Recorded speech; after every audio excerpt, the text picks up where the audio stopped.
Bisha tu na ngozi za punda zaidi ya 3,000 zenye uzito wa tani 12 zimenaswa na maafisa wa polisi katika kizuizi cha Kanyonyo, Kitui, zikisafirishwa kuelekea Mombasa. Shirika la Caritas Kitui ambalo limekuwa mstari wa mbele kutetea haki za punda limesema kuwa wahusika watafikishwa mahakamani kujibu mashtaka. Wakiandamana na afisa mkuu katika Wizara ya Mifugo Jonathan Chambi, wamesema kuwa biashara ya uchinjaji wa punda ilipigwa marufuku baada ya kuleta hasara katika kaunti ya Kitui.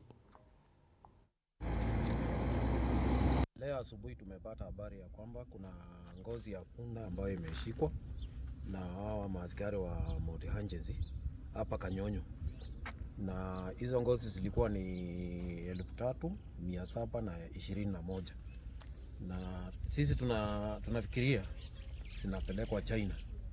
Kwa hao watu wanasema kwamba wakikunywa hii supu ya ngozi ya punda watakuwa wanaume kamili, lakini hiyo ni dhana ya watu ambao wameleta, na kulingana na sheria serikali ya Kenya imeharamisha uchinjaji wa punda, na kwa sababu tukiendelea kuchinja punda inaonekana ya kwamba tutapoteza punda wengi na tutakuwa na punda wa kufanya kazi. Kwa sababu hiyo ndio naona tuko hapa, na hao watu ambao walikuwa wanasafirisha hizo ngozi tumeshawashika, wamewekwa ndani na watapelekwa mahakamani wakastakiwe. Wale wanaohusika especially agencies kama za Kenya Port Authority, hata wale wanafanya transportation of goods, ni vizuri unapata clearance certification ya kila goods yenye inakuwa imepita katika maofisi zenu. Kama hawa watu wanatumia mabarua zenye they are already expired.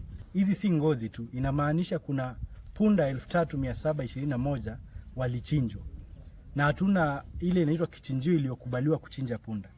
Inamaanisha punda wamechinjwa kwa njia ambayo si halali, kwa njia ambayo si ya kiusalama na mahali isipofaa.